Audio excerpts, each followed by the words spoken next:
السلام علیکم ورحمۃ اللہ وبرکاتہ۔ سورہ فاطر پارہ نمبر 22 کی آیات نمبر 11 سے 15 تک کی پہلے ترجمہ پھر تفسیر۔ اعوذ باللہ من الشیطان الرجیم، بسم اللہ الرحمن الرحیم۔ واللہ خلقکم من تراب، اللہ تبارک نے پیدا کیا تم کو من تراب، مٹی سے، ثم پھر من النطفہ،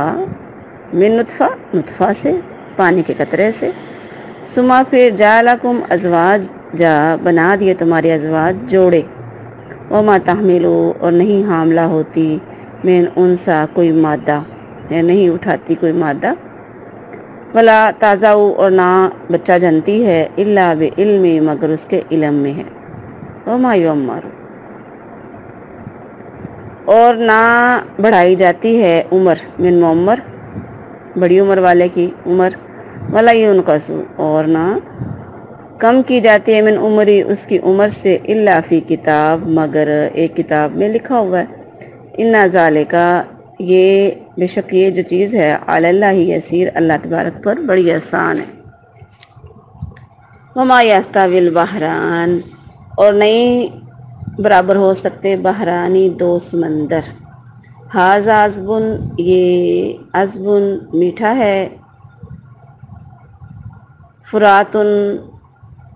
پیاس بجھانے والا ہے، سائغ، آسانی سے اترنے والا ہے گلے میں، شراب، پینے والے کے لیے، یا اس کا پانی، وھذا، اور یہ جو ہے، ملح، یہ نمکین ہے، اجاج، کڑوا ہے، کھاری ہے، ومن کلی، اور ہر ایک میں سے، تاکلون، تم کھاتے ہو، لحمن، گوشت، طریہ، تازہ، تخرجون، اور تم نکالتے ہو، حلیتن، زیور، تلبسونہا، جو تم پہنتے ہو، وتری الفلک، اور آپ دیکھتے ہیں کشتیوں کو، فیہ، اس میں، مواخر، چیرتی ہیں پانی کو،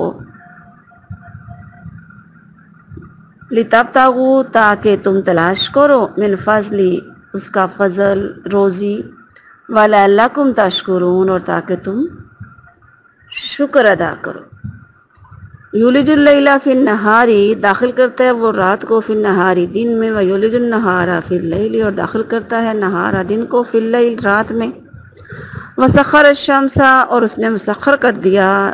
سورج کو، والقمر، اور چاند کو، کام پر لگا دیا ان سب کو، کل، سارے، یجری، چلتے ہیں، لاجل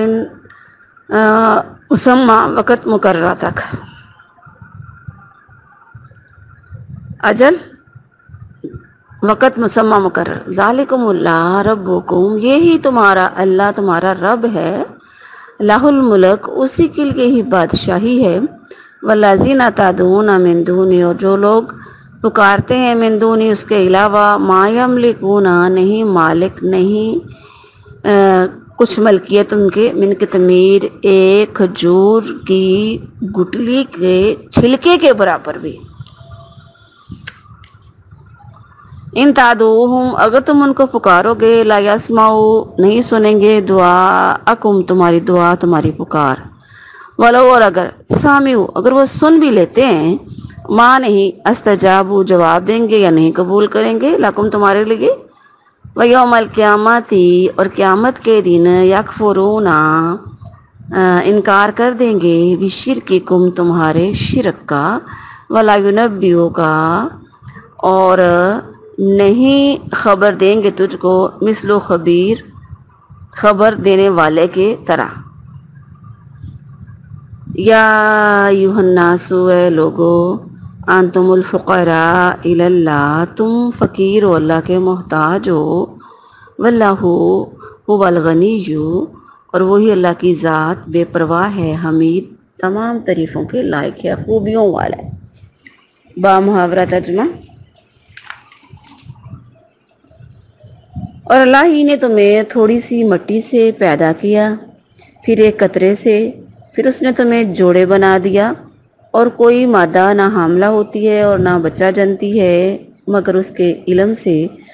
اور نہ کسی عمر پانے والے کی عمر بڑھائی جاتی ہے، اور نہ اس کی عمر میں کمی کی جاتی ہے، مگر ایک کتاب میں درج ہے۔ بلا شبہ یہ اللہ پر بہت آسان ہے، اور دو سمندر برابر نہیں ہوتے۔ یہ میٹھا پیاس بجھانے والا ہے جس کا پانی آسانی سے گلے سے اترنے والا ہے، اور یہ نمکین ہے، کڑوا ہے، اور دونوں میں سے ہر ایک میں سے تم تازہ گوشت کھاتے ہو اور زینت کا سامان نکالتے ہو جو تم پہنتے ہو، اور تو اس میں کشتیوں کو دیکھتا ہے، پانی کو چیرتی ہوئی چلنے والی ہیں، تاکہ تم اس کے فضل میں سے حصہ تلاش کرو اور تاکہ تم شکر کرو۔ اور رات کو وہ دن میں داخل کرتا ہے اور دن کو رات میں داخل کرتا ہے، اور اس نے سورج اور چاند کو مسخر کر دیا، ہر ایک مقررہ وقت تک چل رہا ہے۔ یہی اللہ تمہارا پروردگار ہے، اسی کی بادشاہی ہے، اور جن کو تم اس کے سوا پکارتے ہو وہ کھجور کی گٹلی کے ایک چھلکے کے مالک بھی نہیں ہیں۔ اگر تم انہیں پکارو تو تمہاری پکار نہیں سنیں گے، اور اگر بالفرض وہ سن لیں تو تمہاری درخواست کا قبول ہی نہیں کریں گے،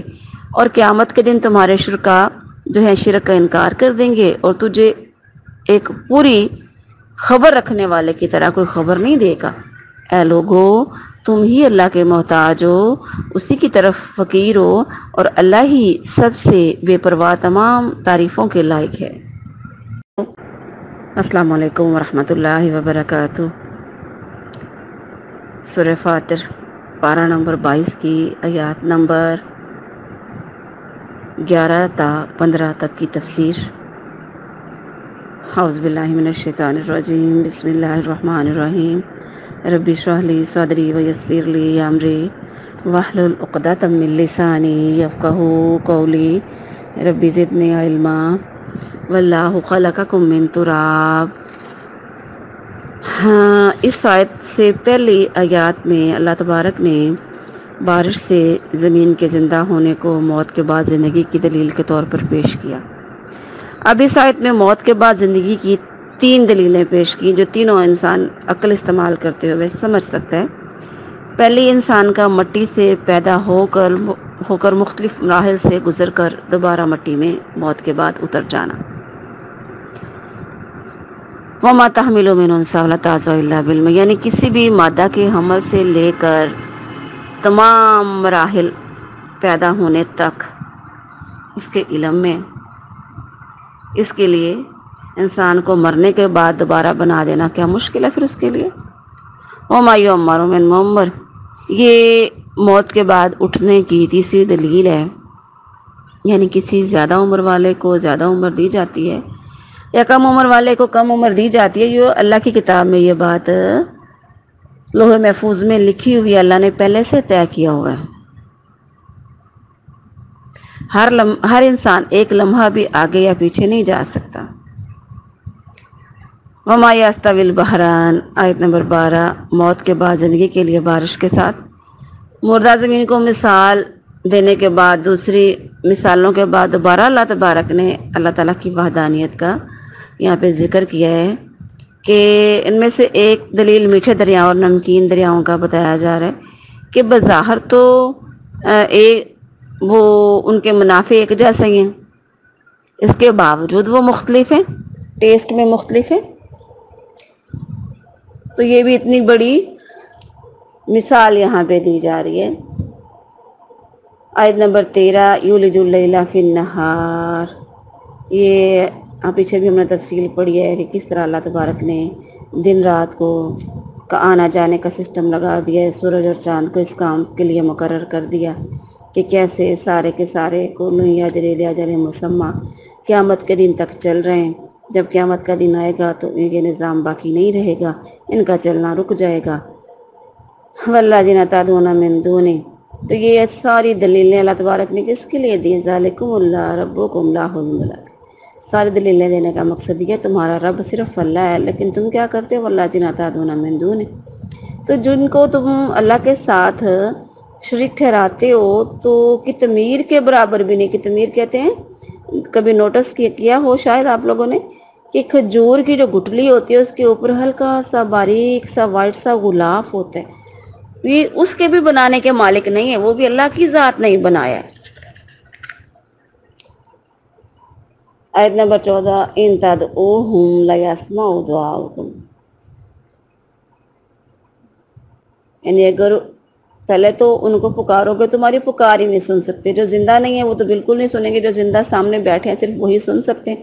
اگر فرض کیا وہ سن بھی لیتے ہیں تو ان کے پاس کچھ اختیار ہی نہیں ہے کہ تمہاری ضرورتوں کو پورا کر سکیں۔ ہاں، تو ایسے ہی ہوگا نا، یوم القیامہ یکفرون، قیامت کے دن وہ خود ہی انکار کر دیں گے، جنہوں نے خود آپ کو اس کام پہ لگایا تھا وہ انکار کر دیں گے۔ وَلَا يُنَبِّئُكَ مِثْلُ خبیر، اس کا مطلب یہ ہے کہ اللہ کی طرح خبردار کرنے والا کوئی اور نہیں ہو سکتا۔ خبیر، پوری طرح خبر رکھنے والی صرف اللہ کی ذات۔ یہ لوگ جن کو آپ پکارو گے وہ نہ آپ کی پکار کو سمجھتے ہیں، نہ سنتے ہیں، نہ اس چیز کو کا کوئی حل نکال سکتے ہیں جس طرح اللہ کی ذات نکال سکتی ہے۔ آیت نمبر 15، یا ایھا الناس انتم الفقراء الی اللہ، یعنی زمین و آسمان کا مالک اللہ ہے، تو اس کے سوا جن کو تم پکارتے ہو وہ نہ نفع پہنچا سکتے ہیں نہ نقصان، وہ قطمیر کے بھی چھلکے کے برابر نہیں ہیں، گٹلی کے چھلکے کے۔ تو اب خلاصہ اس بات کا یہی ہے کہ تم سارے اللہ کے محتاج ہو، اپنے وجود کے لیے، اپنے وجود کو باقی رکھنے کے لیے، اپنی ہر ضرورت کے لیے۔ تو پھر ظاہر ہے جب اسی کے محتاج ہو تو اسی سے مانگو اور اسی کی عبادت کرو۔ واللہ هو الغنی الحمید، تو اللہ غنی ہے، اس کی اگر تم اس کی خوبیاں بیان کرو گے تو اس سے کوئی فرق نہیں پڑتا، وہ کسی کا محتاج نہیں ہے، ساری نعمتیں اسی نے تم کو دی ہیں، تو اس لیے اس کی پھر خوبیاں بیان کرنے کے ساتھ ساتھ اس کا شکر بھی ادا کرو۔